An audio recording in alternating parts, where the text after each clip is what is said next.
Good afternoon, and welcome back to the CogX Ethics and Society stage. My name is Andrew Straits. I am the Associate Director of Research Partnerships at the Ada Lovelace Institute, a London-based research and deliberative body that works with a mission to ensure that data and AI work for people in society. We're very happy to have you back. If you've not joined us earlier today, don't worry, you've missed some really great discussions around biometrics and around vaccine passports. We have some fantastic discussions still to come today, so there will be plenty more fantastic bits and pieces to sink into. Just to flag a few logistics pieces that you may not have caught before. Our discussions today are not just virtual lectures. If we would love to hear from you during the questions, during the question answer period. There will be 10 minutes at the end of each panel to submit questions and answers, but please do so as you go, and we'll do our best to ensure that those are heard from at the end of the day. We encourage you to ask constructive questions, but please be aware that CogX has a code of conduct which explains what behavior isn't and isn't appropriate on the events sessions chat, and a process by which bad behavior can be reported. If you are a social media influencer or aspiring or actual, please tweet your thoughts. We'd love to see them. The hashtag is hashtag CogX 2021. There is currently no TikTok hashtag, but again, we very much encourage you to start one. The more sort of social influencing channels we can reach, the better. My younger cousins will definitely be grateful if you can get my face on there. If you like what a speaker has to say, you can also visit the CogX online bookshop, which features works from various speakers on stage. Just search CogX Bookshop in the Hop-In Expo. I'm very excited to introduce our next panel on the future of regulating social media. This is an extremely important topic, and we're very grateful to have some fantastic guests. I'm going to introduce the moderator now, Aparna Surendra, who's a technology policy analyst at AWO, a new data rights agency based in London and Brussels. Aparna, I'll hand it to you, and thanks again so much. We'll see you very shortly. Hello, everyone. Thank you for joining us for today's panel on social media regulation. I'm thrilled to be here with our two panelists, Seyi Akiwowo and Mark Bunting. Seyi is the founder and executive director of Glitch, a UK charity dedicated to ending online abuse and championing digital citizenship. And Mark is the director of online safety policy at Ofcom, which is the UK communications regulator. To quickly introduce myself, I'm Aparna Surendra, and I'm a technology policy analyst at AWO. My own work on social media regulation has involved a very specific piece of the puzzle, which is audit methodologies. So together with partners at Reset and the Ada Lovelace Institute, we've been thinking through questions including what types of data can be used in an audit and how can the data be accessed, and then mapping across specific techniques used by academic and civil society researchers across to regulatory conversations. To pan out, it's an exciting time for social media regulation. In the UK, the draft online safety bill was published in May, and Ofcom will be the online safety regulator. In the EU, the Digital Services Act, a legislative proposal, was published last December.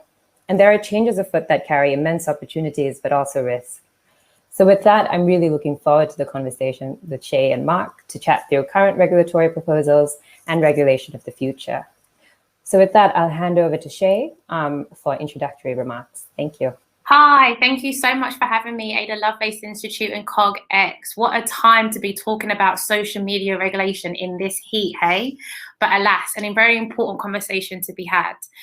So our work at Glitch is primarily focuses on women and non-binary people. We look at gender-based violence online, and we cannot be more delighted for the long-awaited social media regulation, now called the online safety bill. At Glitch, we work with women and non-binary people from all over the UK and outside the UK too, who face discrimination, sexism, hate speech, death threats every single day. Statistics show that women globally are 27 times more likely to be abused online than men. And when you apply an intersectional lens, Black women are 84% more likely to be abused on Twitter than white women. This is why we need regulation. For too long, we have thought that tech companies could self-regulate and address these issues, but it's not a priority for them because business and profit is. And so we hope that the regulation here in the UK and regulation here across the waters in the EU will have a focus on online gender-based violence. We'll have a focus with an intersectional lens too of putting women at the face of the bill to make sure that women and girls are safe online. I want to draw some reflections. I want to draw on some reflections that I've had over the last year. What a year it's been, obviously, pandemic and lockdown, and I'm sure we're all going to be tuned in at 5 o'clock for another press conference to find out if we can meet 7 more people inside our homes or 20 more people outside our homes.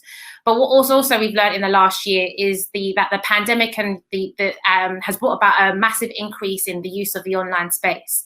And we foresaw that with lockdown, there was going to be an increase in domestic violence, yes, but also an increase in all forms of online violence that we could not have imagined. This time last year, Zoom bombing as a term didn't really exist. And so we launched a report called the Ripple Effect Report that looked into how online abuse was increasing during the pandemic. And sadly, 46% of respondents, women and non-binary people, experienced online abuse. And that increased to 50% when you looked at Black and minoritized people of color as well. But what's really sad was that only 9% of respondents received some kind of updated guidance or training around how to use the online space. And so what we're missing is the role of employers in society around digital citizenship education, around a real understanding of how to navigate the online space as citizens, our digital rights and responsibility. And it's here where I think there is such exciting, creative collaboration that's afoot for us to really think about how we upskill the next generation and the current generation to be more attuned as digital citizens online. How do we talk about digital security and safety and digital self-care, which is all about boundaries online, but also how do we talk about how to be an ally online? How do we talk about how to hold tech companies online and tech responsibility and tech accountability? All these things are much needed conversations, and to be honest, are much overdue conversations that are not quite yet in the early draft of the online safety bill and the Digital Services Act. My last reflection before I hand on to Mark from Ofcom is to say that George Floyd's murder and the resurgence of Black Lives Matter as a movement and as an analysis tool has been positive and provided a lot of reflection for Glitch, which is a Black-led charity. And one reflection for us has been a public health approach to tackling online abuse. And I'd be really keen to see a regulatory body really looking at how we start looking at a wider approach to tackling online abuse that doesn't reinforce this pipeline to prison, that doesn't increase a kind of enforcement and institutional powers, but actually really make sure that citizens are looked after from poverty, that are looked after from education, and are feel able to really flourish in the online space. How do we address the cycle of violence? We know that violence spreads. So we know when someone's been bullied online, they are more likely to become a bully. How do we, through our regulatory power in this bill, really look at how we enforce a public health approach to tackling online abuse? How do we support victims and survivors? How do we increase the access to justice? And how do we ultimately make sure that we have victims at the center of this? The online safety bill does do a lot. It does talk about, finally, combined characteristics, something that we've been talking about for a while, and the importance of intersectionality. It does talk about the safety of children, but it doesn't talk about the safety of women and girls enough. And if we know that women are most likely to be attacked online, then it's our duty to make sure our legislation keeps them safe, and keeps them safe from an education point of view and a public health approach too. Thank you.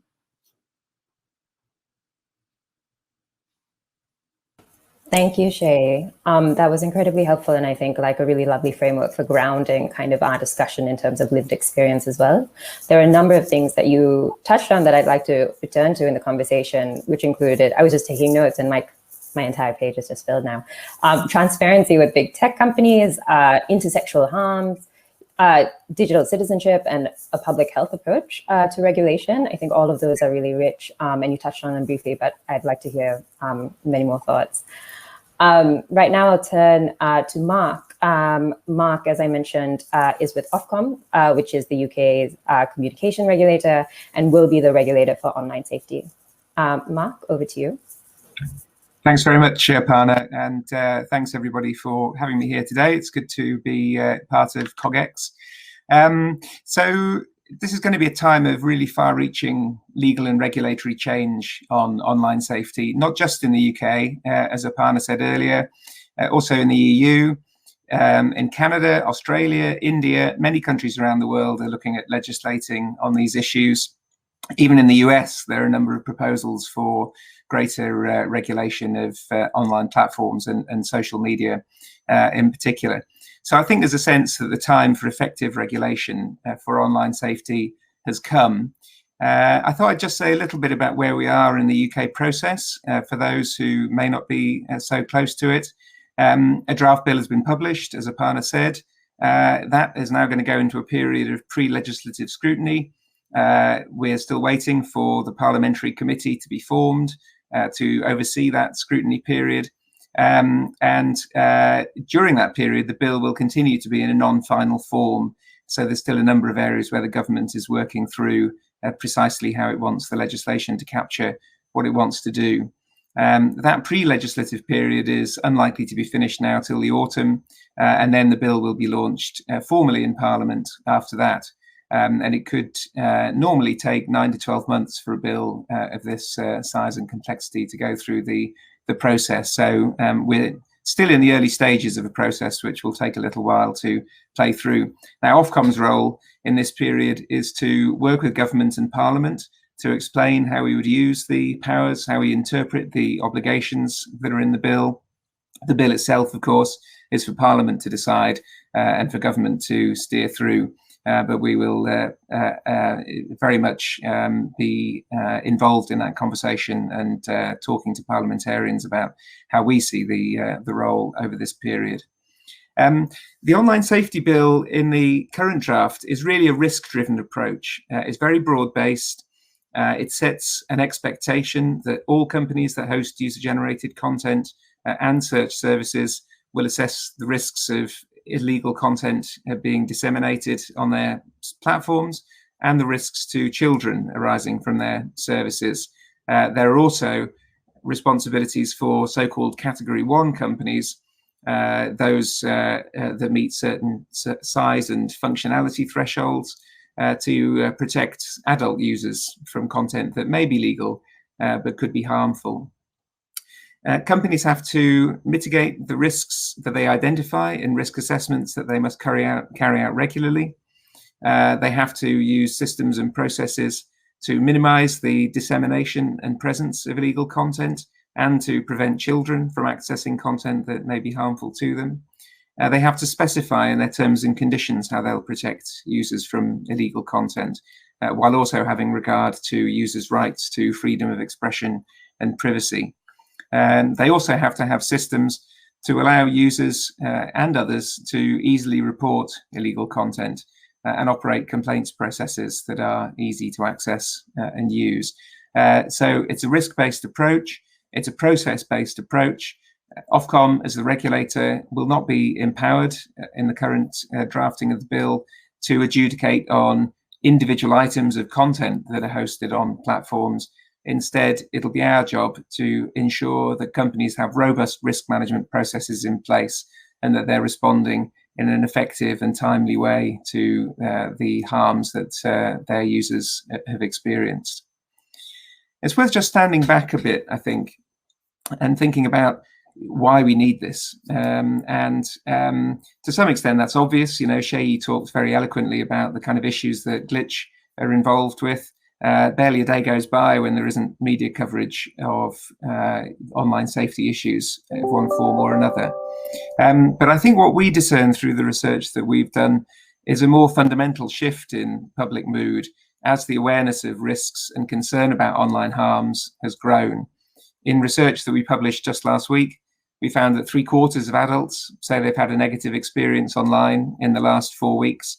Not all of those are harmful as such. Some of them may include things like misinformation or spam or phishing emails, which can be unpleasant, but hopefully in most cases are not directly harmful. But they all contribute to a sense that online environments are not as secure and welcoming as they might be.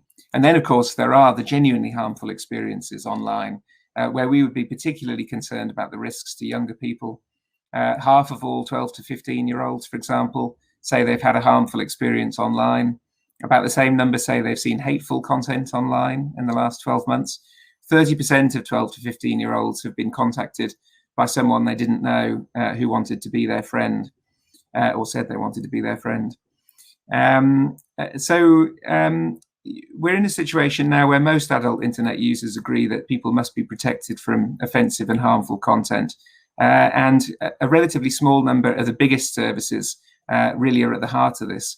Not just Facebook and YouTube, TikTok and Twitter, who perhaps attract the most attention, but we also spend a lot of time talking to services like Twitch, OnlyFans, Reddit, These services deliver enormous benefits to their users, and our research shows that most internet users still think the benefits of going online outweigh the risks.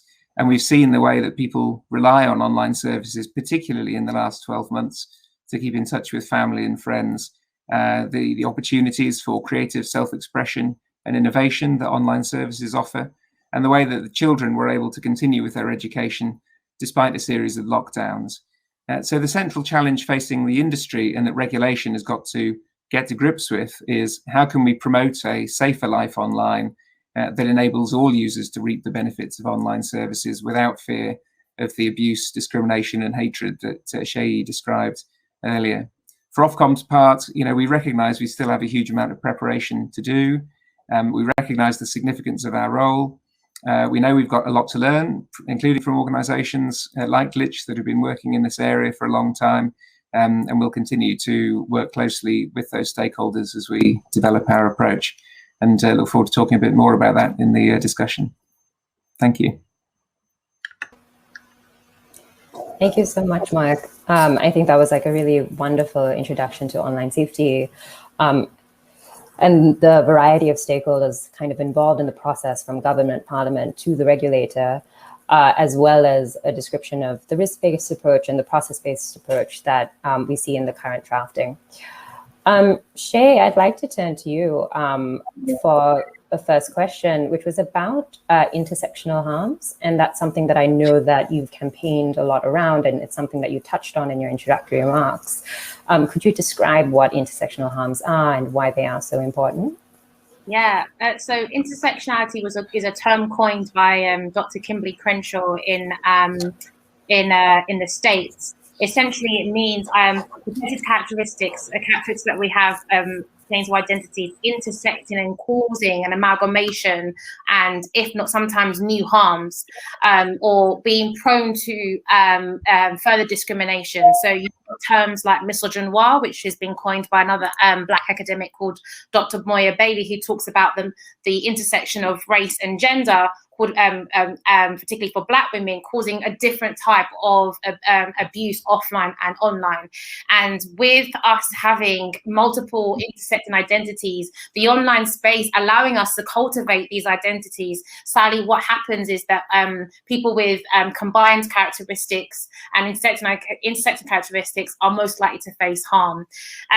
So I remember one thing I'm really proud of about Glitch is that we have a policy focus to our work, and so we are able to have the robust conversations with Ofcom and with TikTok and Twitter as we're on their Trust and Safety Council. But we also support and mobilize a community of women and non-Brownie people to feel safe online. And I always hear stories from them that keeps me on my toes about how gender-based violence plays out. And one example recently was around disability and gender, and how men's rights activists or activists in general, trolls in general online, would purposely send malicious GIFs, so GIFs, videos, images that would have be flashing to cause an epileptic attack for epileptic people who are online.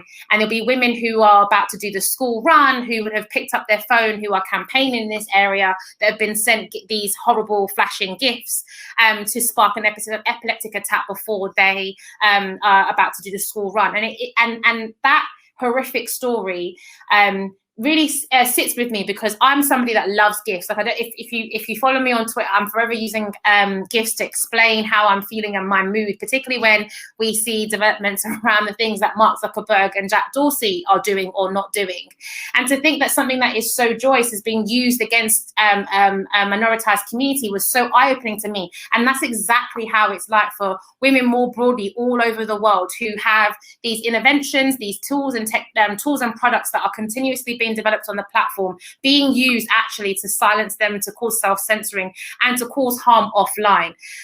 We only this month are sadly marking the anniversary of Joe Cox MP, who was murdered by somebody who was radicalized online on some of these sites that Mark was talking about, not the kind of mainstream tech giant sites, but these other second, third platforms that need to also be regulated and also need to be held accountable for the organizing that is happening.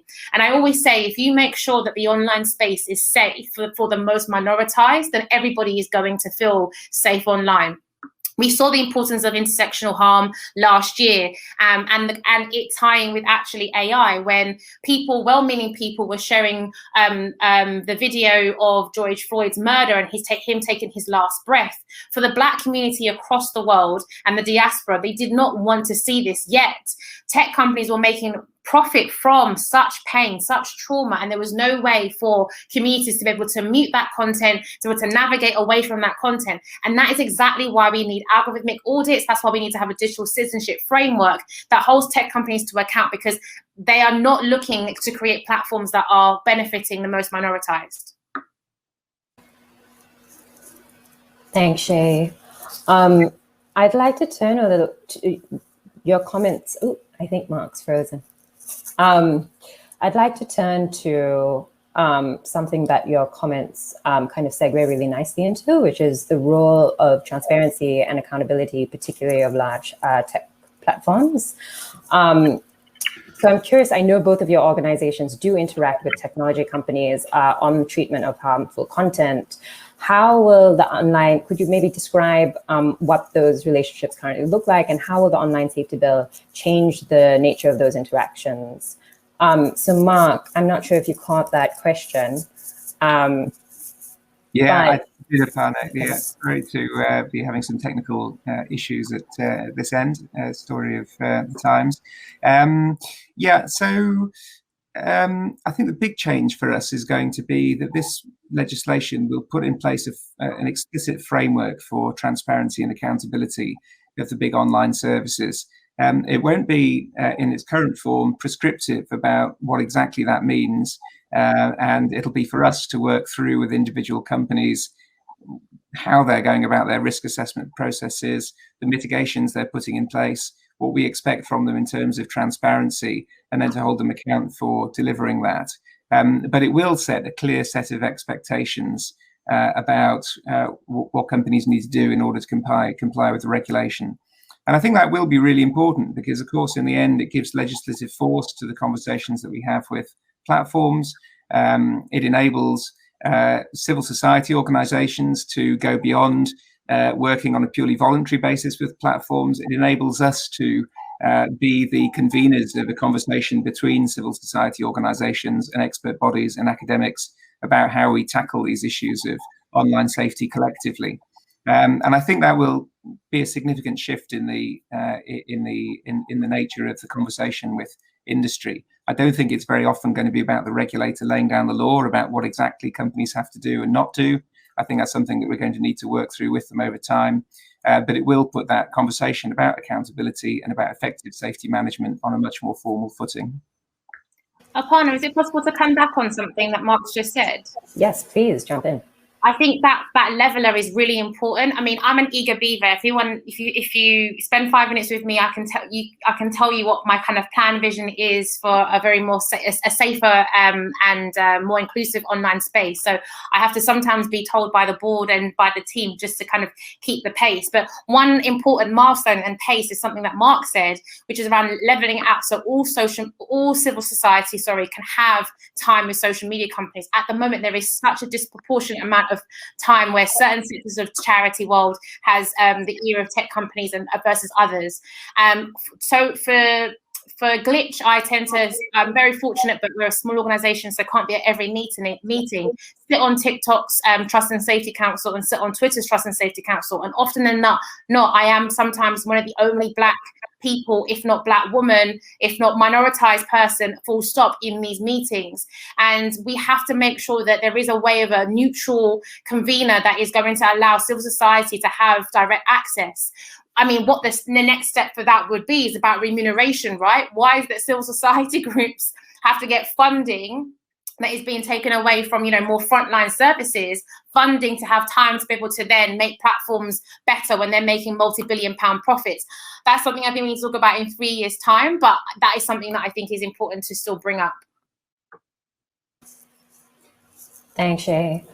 I want to turn to one of the comments you made about being oftentimes the only minoritized person in some of those meetings.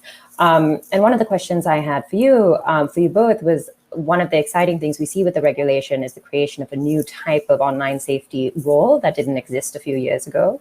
And so obviously when we think about skill sets, we can think about a whole variety of new expertise that needs to be now at the table in the rooms.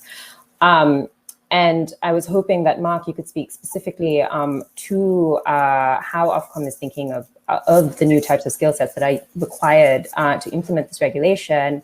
And that the both of you, I know you've touched on this online, I saw a Twitter exchange between both of you on how we can encourage more women and women of color to apply for these new types of online safety roles. So Mark, I'll turn it to you first. Yeah, thanks, Aparna. It's a really good question, and one, as you can imagine, we think about a lot. I would say that some of the functions and roles that we will have to carry out this task are not themselves new. We have well-established enforcement and legal functions, for example, who are very accustomed to carrying out investigations into large companies. We have a large market research and market intelligence team who've already got several years of experience of carrying out really high quality studies into people's experiences online. So some of it will be about taking the strengths that we already have and making sure that we have the skills and expertise internally to apply them to these new areas. But there will be some areas that are new as well. So, you know, my own team, for example, we only formed the team about 6 or 7 months ago. Of course, you know, writing policy and regulatory documentation is something that Ofcom is very skilled in. But the things that I look for when I think about recruiting people into the team are a bit different. Of course, people need really solid policy development skills and they need to understand the policy environment, but they also need to be very outward facing. We need to have people who are come with a network and with expertise and with relationships in this enormous panoply of organizations with online safety. We need people who understand that civil society expertise. In fact, personally, I've recruited more people from civil society than I have from industry since taking on this role. I mean, there's risks there because I'm also very conscious of the risk that the regulator just takes all the talent or some of the talent from civil society, and that's not what we need. You know, we need a robust civil society as well that can engage with this. You know, it's very clear to me this can't be a kind of combination of just traditional policy development people plus some industry expertise. We need to reach out much more broadly. In terms of diversity and representation, it is a challenge. I think it's always a challenge for public sector organisations. It's something we work on a great deal.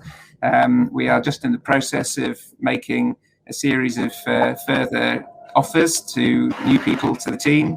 And apologies if you can hear the printer going off in the background here. My wife has sent something to print.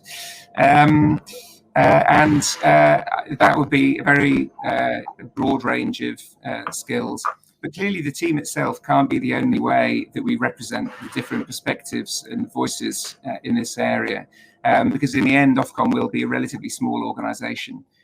So we need to work out the right ways of engaging with different user groups, people who have expertise in the experiences of different user groups. Like Seyi, I'm very encouraged that the bill makes provision and makes very explicit that it'll be the regulator's job to ensure that companies are taking account of the different needs of different groups of users. And we're thinking about how we can set up the right kind of panels and processes and representative groups that we hear those different voices in our policy making process.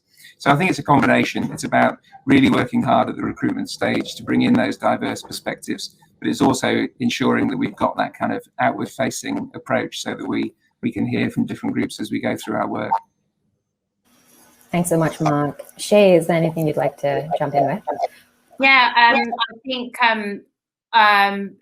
if there are any women of colour, people of colour on this on watching this panel, and we've not put you off by the beast that is the online safety bill, really do consider applying, because we really need to have diversity at Ofcom. The values are and the spirit is there. We just need to make sure that is balanced with lived experience as well as policy expertise too.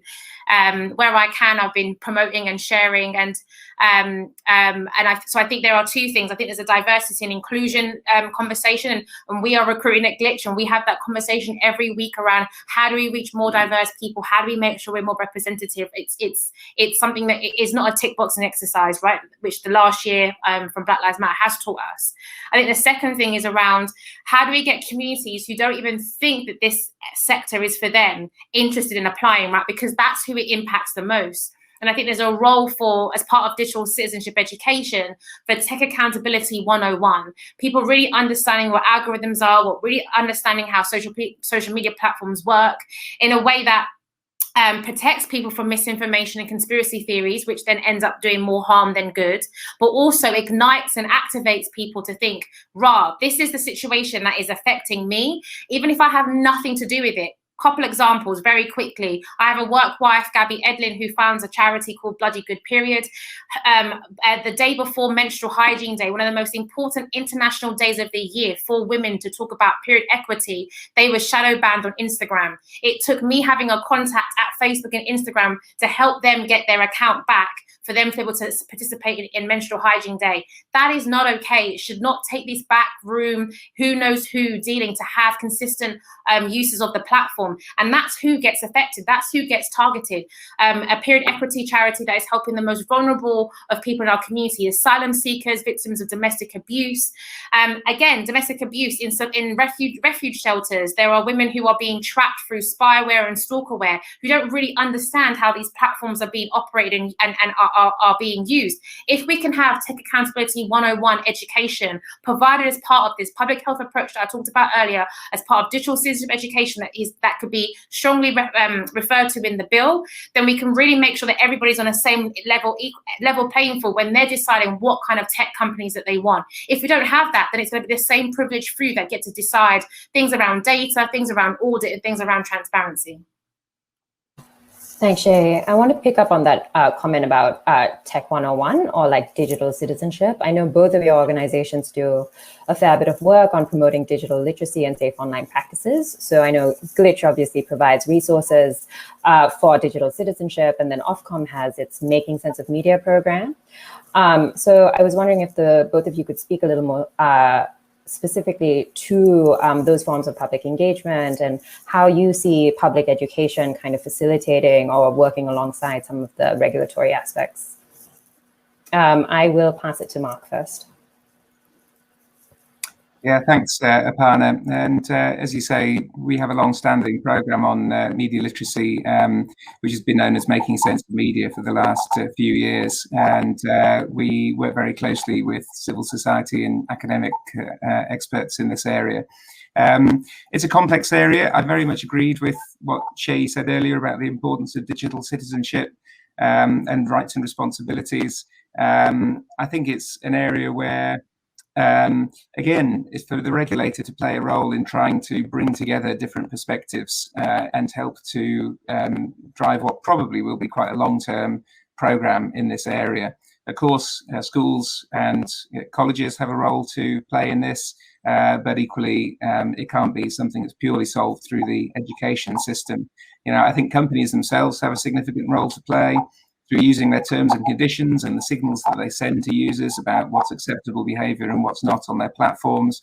There are different approaches to that in the sector at the moment. We'd like to see more companies learning from best practice in terms of managing those expectations. You know, and I think the era, if it had ever existed, where companies could just publish a set of very generic community standards about what's acceptable and what's not, and then think that, you know, that was the end of their role when it comes to digital citizenship. You know, I think that era is really long gone now. And we talk a lot to companies who are working very hard to find ways of signaling to users how they should stay within the bounds of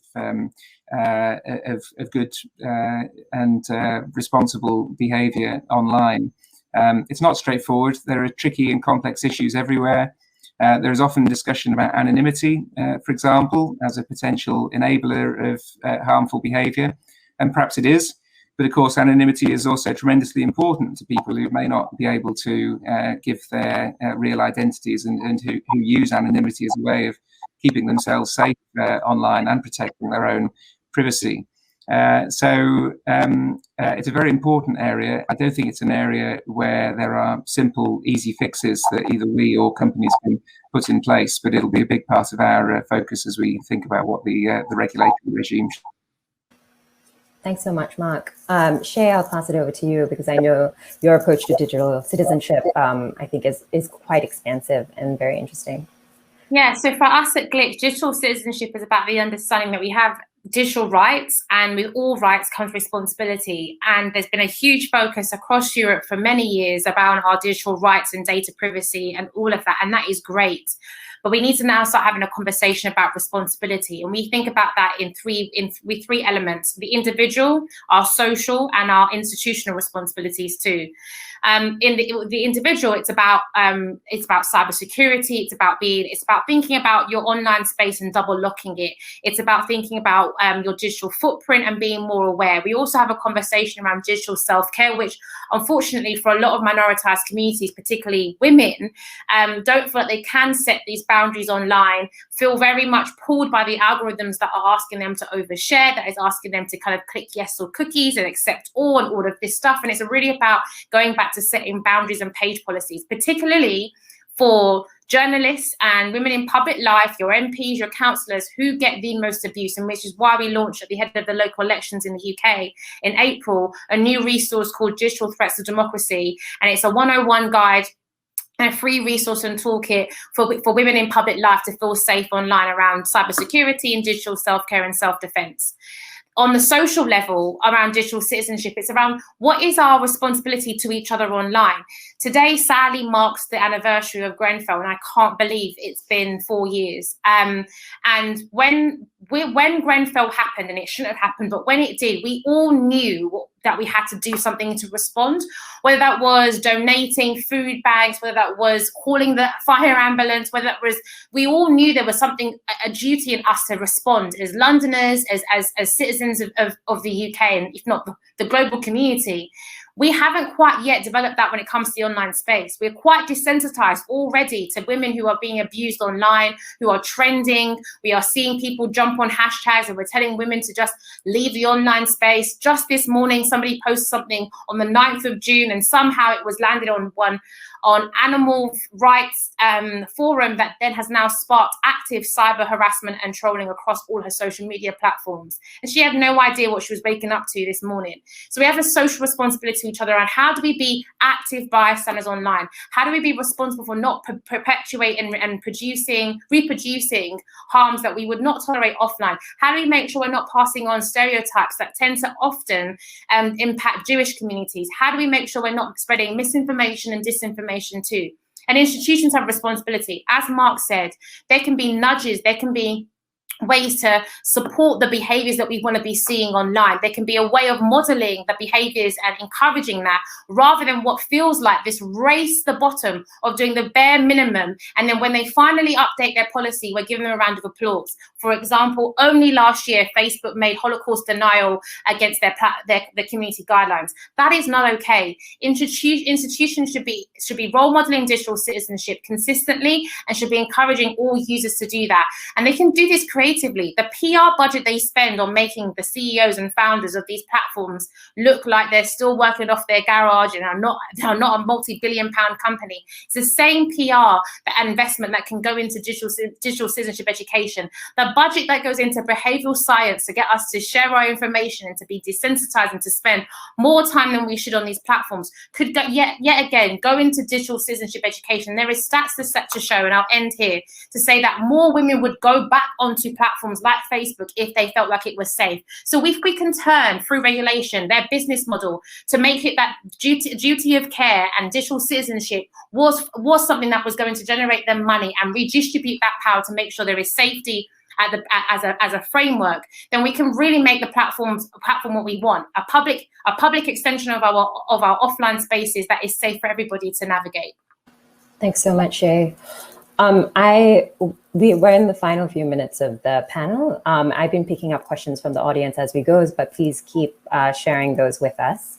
I have one question here that I think, Mark, that you'll be able to speak to. And the question is, tech platforms are often global in scope, and how does local or country-specific regulation work when these platforms are active in a whole number of countries with many laws and regulations around online safety? Mark, I'll turn that to you. Yeah, thanks, Aparna. It's a really good question. So I think national laws do vary, and this isn't something new. All big multinational companies have to cope with a certain amount of variation in individual nations' legal frameworks. I think as we go about thinking about how we would put the requirements of the Online Safety Bill into practice, finding ways to do that in a way which is aligned with our counterparts in other countries is going to be really important. We already do that a lot in areas like broadcasting and telecoms regulation. We work very closely still with regulators in other European jurisdictions. But increasingly, we find ourselves talking to our colleagues in Australia or Canada or any one of a number of other countries around the world. I think Mark's experiencing some technical difficulties, but he's going to rejoin the chat. In the meantime, Seyi, was there anything you wanted to say about the global nature of regulation? But if not, I have a second question for you. Just very quickly, that we must have a global reflection or have a global reflection. Yeah, sorry, when we're thinking about developing this framework, because there are many eyes on us, and there are many nation states that will be looking at what we're doing, and we have to make sure that we're setting a right precedent, because things like anonymity, things like data privacy is so crucial in countries that are fighting for their rights, and where it is literally a matter of life and death. Thanks so much, Seyi. Mark, you're back. Would you like to wrap up that final comment on a global outlook for local regulation? Yeah, I will. Sorry, everybody, about the technical issues. I think the point that I was coming to was that even though national legal regimes will vary, increasingly we're seeing that there is a common thread between different legislative approaches with this focus on systems and processes and a risk-based approach. And we will work very carefully with regulators in other jurisdictions to try to ensure that even though the particular obligations and the areas of focus will inevitably vary from country to country, we're trying to do that in a consistent way wherever we can, and that we're trying to align expectations of companies so that there isn't a very fragmented approach to this area. Thank you, Mark. We're almost at time. That just kind of whizzed by. But I'd like to turn it to both Mark and Seyi for final remarks before we wrap up. So Seyi, I'll turn it to you first. Yeah, as we're calling on the powers that be to do more, and certainly we should, I guess I'm going to use my time to ask us all to reflect around how we can do more. Which voices are not in the room? How can we be doing collaboration, not with the same old status quo, not with the same old people that get the same funding year in year, but how do we take a risk, if you like, on newer organizations that are trying to come up through this and into this sector? How do we make sure that we are collaborating across sectors? So the human rights space, the tech space, the digital rights space, the education space. How do we make sure we're truly collaborative the way that we want our regulation to be? And so, yeah, I just implore civil society to take a moment to think about how do we make sure that we are united and singing from the same hymn sheet, and then we're calling upon the same things that we have in common. In honor of Joy Cox, whose Sally was murdered this month, where she asked us to have more in common than what divides us. Thank you so much, Seyi. Mark, any final thoughts? Yeah, thanks. Well, I can very much echo those points of Seyi's. I think the point to emphasize for me is that, we have a really once in a generation opportunity to embed the right kind of framework and the right ways of engaging with industry on these very complex issues. It is going to take time to work that through, and hasty legislation and hasty regulation, which tries to skirt over the complexity of this and assume that there are simple solutions, is not going to go well. So that may be sometimes frustrating because we'd all want to see more rapid progress on some of these issues of greatest concern. And we'll certainly do what we can in this interim period before legislation passes to help support the debate about effective solutions to online safety. But really, the message that I'd like to send people away with is very much aligned with Seyi, to see the regulatory opportunity as one which provides a vehicle for all stakeholders to participate in this conversation about how we find solutions to these very intractable problems, and to do that with us on an ongoing basis. Very much hear the points that Seyi's made about the resource implications of that, and that's something that we'll want to work through. But you know, the prize is there really to have a much more inclusive and collaborative approach to regulation, and we're very keen to work with all organisations to help get that right. Thanks so much, Mark. So thank you everyone for joining us. That was a really rich conversation, and we really enjoyed the questions directly from the audience. And I think we covered a lot of ground, from the specifics of regulation as it is today, as well as where it could and should go in the future. So many thanks to all of you for joining, and to Seyi and Mark for your time and your insights. Andrew, I think I'll turn it back over to you. Thank you so much, Aparna. And thank you again, Mark and Seyi, for that fantastic conversation. That was absolutely brilliant.